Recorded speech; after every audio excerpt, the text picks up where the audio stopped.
बंद करिए।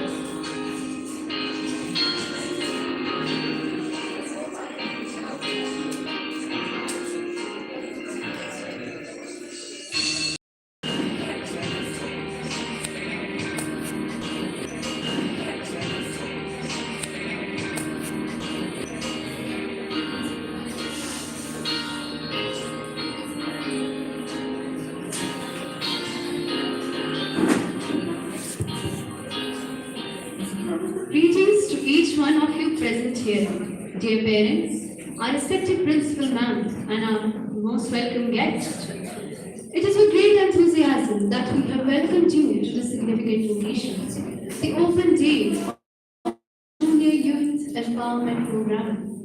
This program is not just an extracurricular subject, it's a community dedicating to foster leadership, confidence, and social responsibility among our young learners, empowering them to become active and compassionate members of society.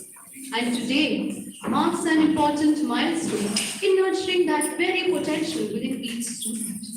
To formally inaugurate this inspiring event, it is my distinguished honor to invite our respected principal ma'am, a true gem amongst the beacons of guidance and encouragement, to give her words of wisdom and inspiration.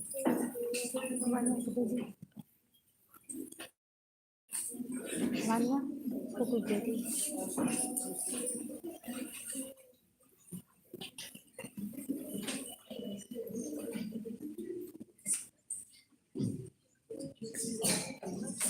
Principal ma'am.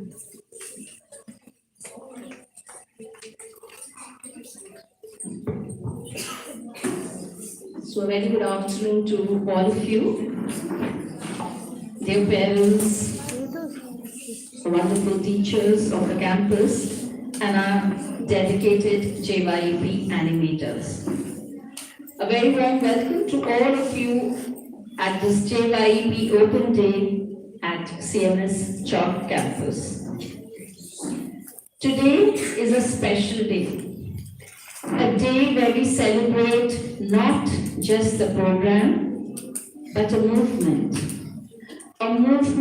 that shapes hearts, minds, attitudes, and the future of our junior youth.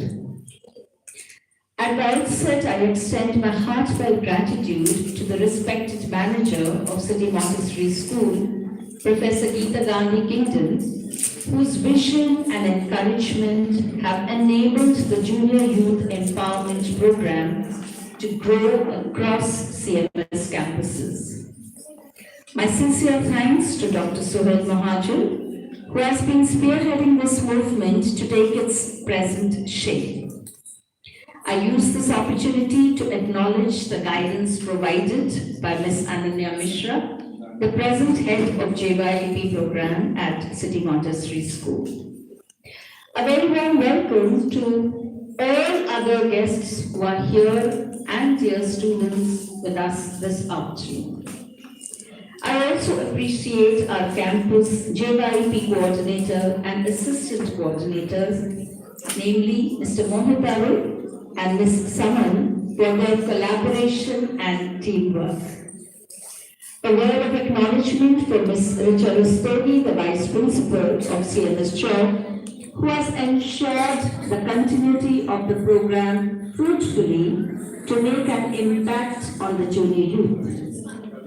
The value education coordinators of the senior section, Ms. Shaktima Srivastava and Ms. Neha Rajpal, have ensured that the character education classes in the senior section are not disrupted for any other activity. A big thank you to Ms. Rehana Alu, the in charge of the junior section, who ensures seamlessly in classes 6 to 8.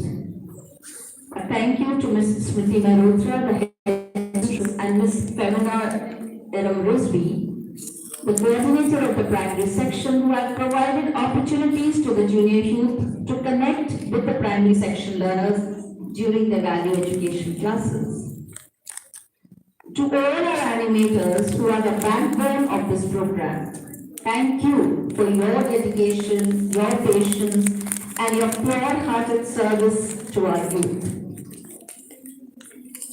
A big thank you to the senior section in charge, Ms. Ruchi Kapoor, and our senior section coordinator, Mr. D.K. Singh, for ensuring that this program takes shape the way it has this session.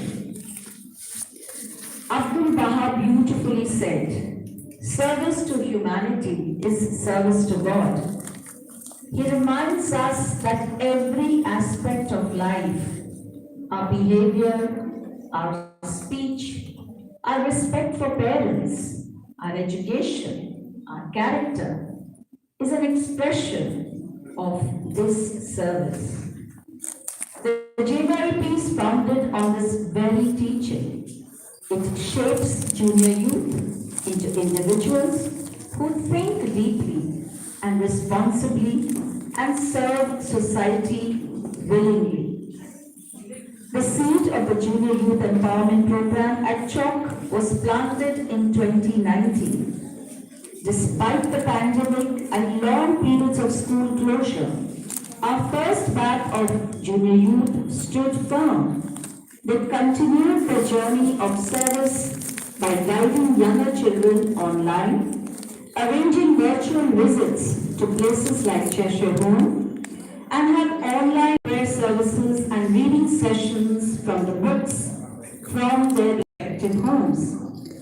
This resilience reflects the true spirit of JYP: service, discipline, and compassion even in times of adversity. But why do we call this group of children junior youth? From the age group of 12 to 16, their parents, you need to understand that this age group is extremely sensitive and formative, as all of us are very aware.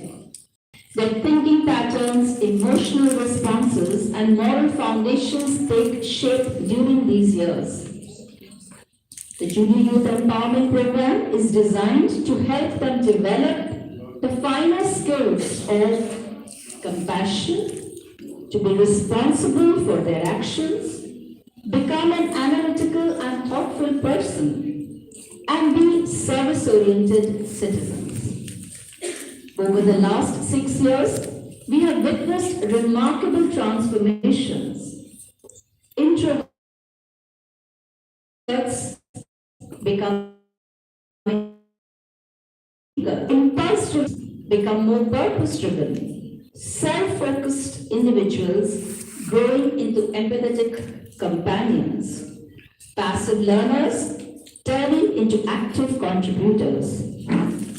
This program trains them to study uplifting texts, learn prayers and reflect, use creative arts to understand values, support classmates emotionally, and most importantly, serve their community with love.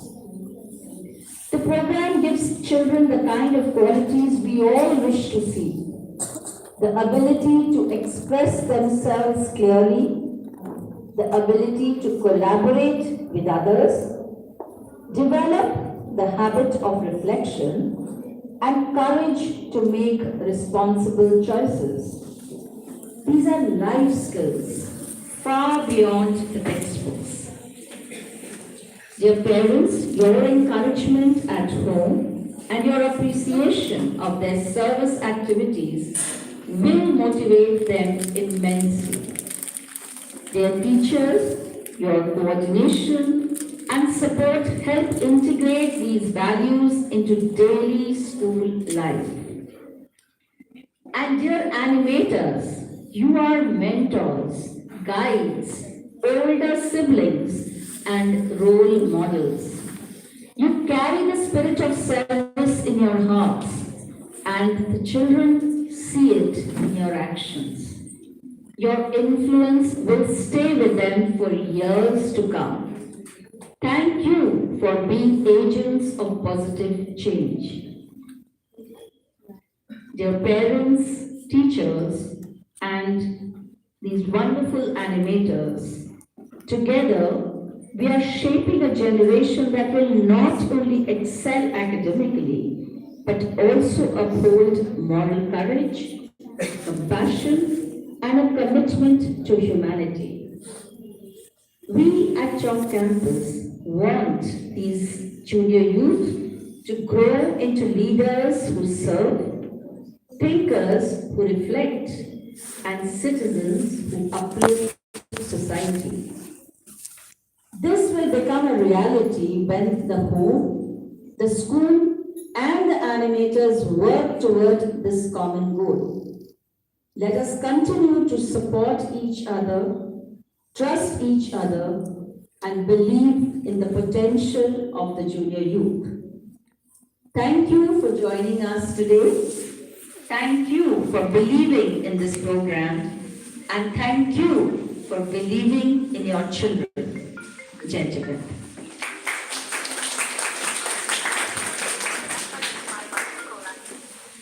In the first one.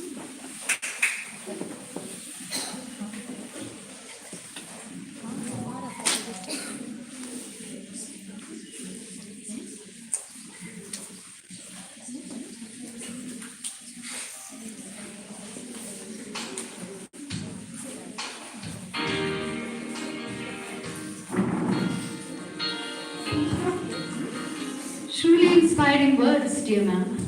We were all uplifted by what your wisdom and knowledge provided us. Today, we have the privilege of welcoming a truly inspiring personality along with us, Dr. Soden Mohajer from the Department of JYP and Character Development.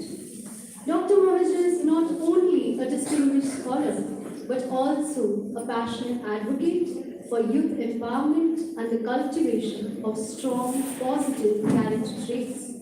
His groundbreaking work and profound insights have transformed the way we think about personal growth and leadership. And we are immensely fortunate to have him here to share his wisdom and inspire us to become better individuals in a world of diversity. Please join me in giving a warm and enthusiastic welcome to Dr. Soden Mohajer.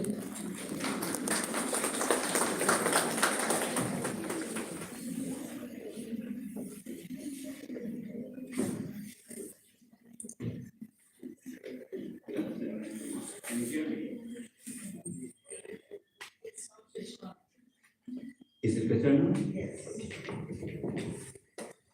I really enjoyed, the devotionals in the beginning of the session. It was really lovely, and the students chanted the prayers so beautifully. In the school prayer, we say that our students say that, I bear witness, oh my God, that thou hast created me to know thee and to worship thee. Have you ever thought about this, that why do we say that thou hast created me to know thee, and we don't say that thou hast created me to believe in thee? What's the difference between believing in God and knowing God? Can anyone tell me?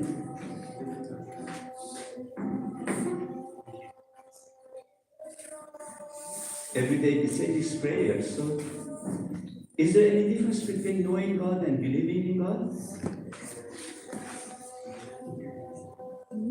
उसको उधर कर दो तुम इधर आ जाओ What is the difference between knowing and अब उधर बैठिए अपना आपको दे believing?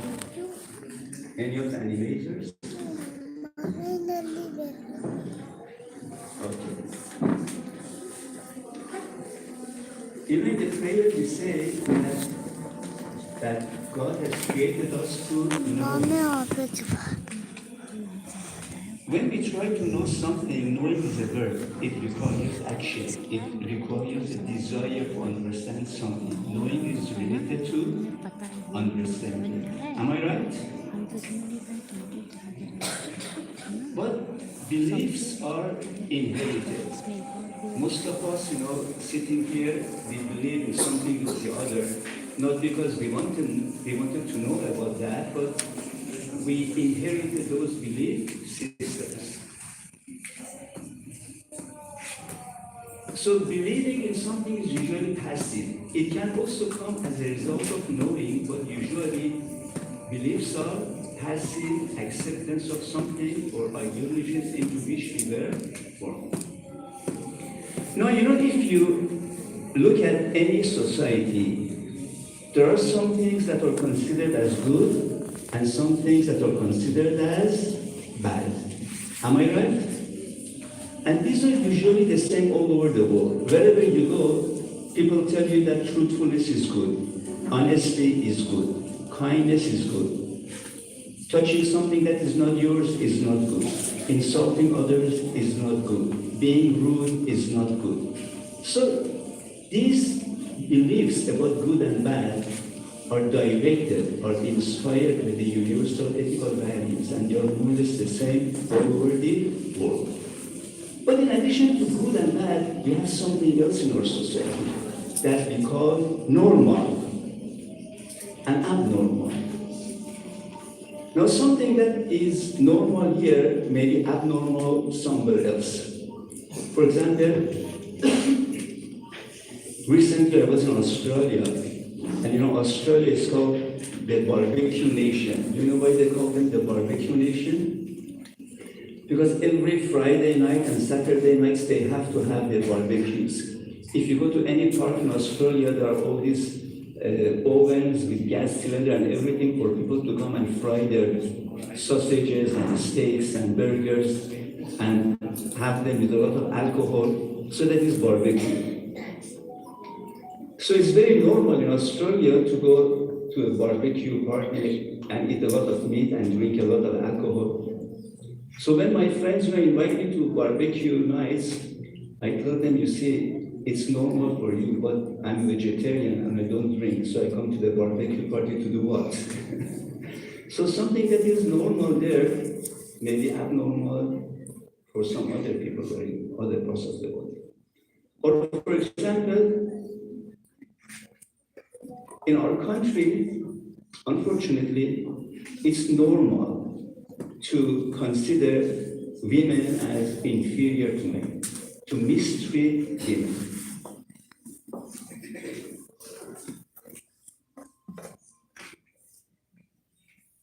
If suppose, as a man, as a husband, I respect my wife, I treat my wife as an equal, is that normal in our society?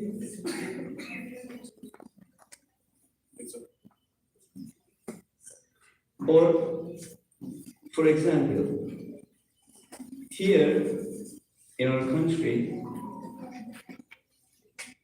if my knowledge is right, we label 200 million people in our country as untouchables.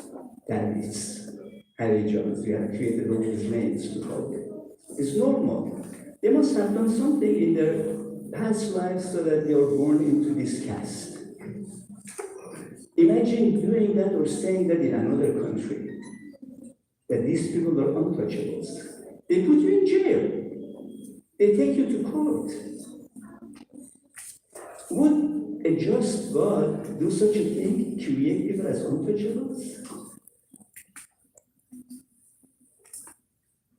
And why only in our country? Why there are no untouchables in England or in America? Only God created Indians with this kind? But this is normal in our country, to label 200 million people as untouchables. And how do these things happen? What is the root cause of all these abnormalities in our society that we call normal? Because we allow our inherited beliefs to set the norms of the society. How we, in CMS, we always talk about world unity. We always talk about world peace.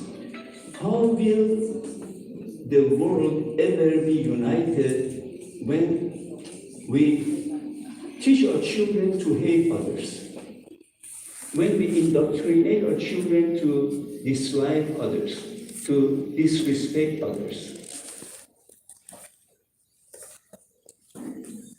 The only way by which the world can be united, the only way through which we can have world peace, is if we train our children from the earliest age to be the seekers of truth.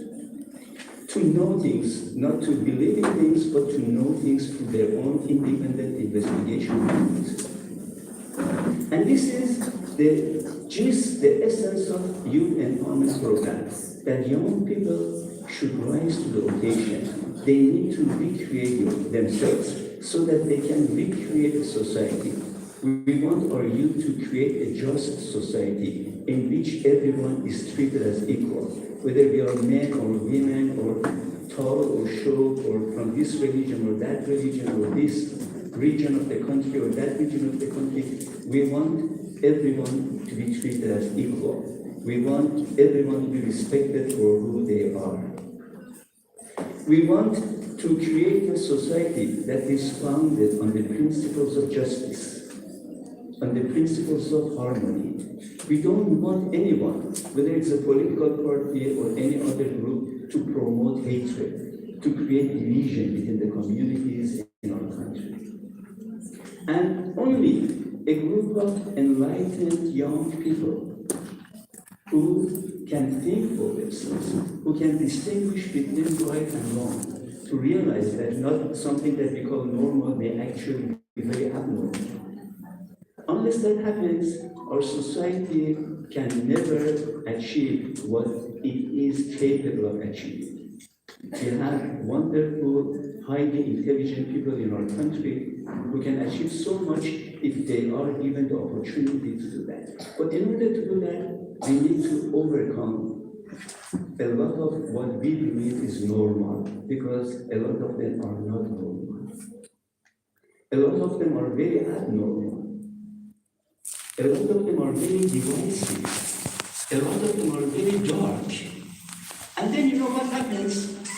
When we align ourselves with these forces that promote darkness, that promote division, that promote hatred, we ourselves will be the victims of all these dark forces. Our daughters, our sons will be the victims of all these dark forces that are ruining our nation, are dividing us,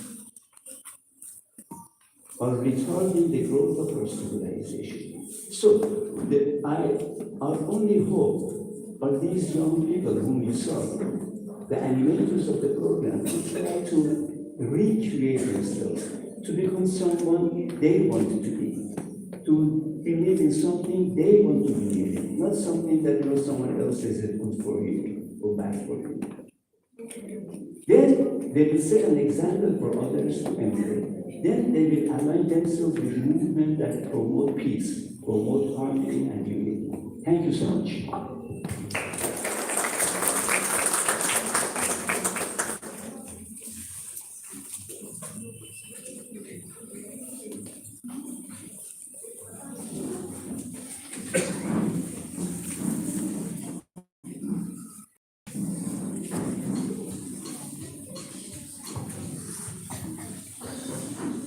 Thank you, sir.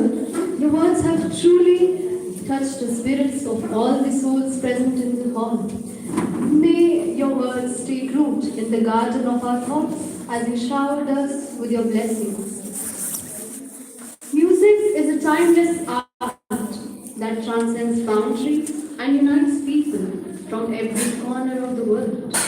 It possesses a remarkable quality to evoke emotions, inspire creativity, and foster humanity among diverse communities. With that stated, I shall now invite the choir and our fellow guitarists to present their melodies as they take the floor. May the melodies we experience today uplift our spirits on this very special occasion.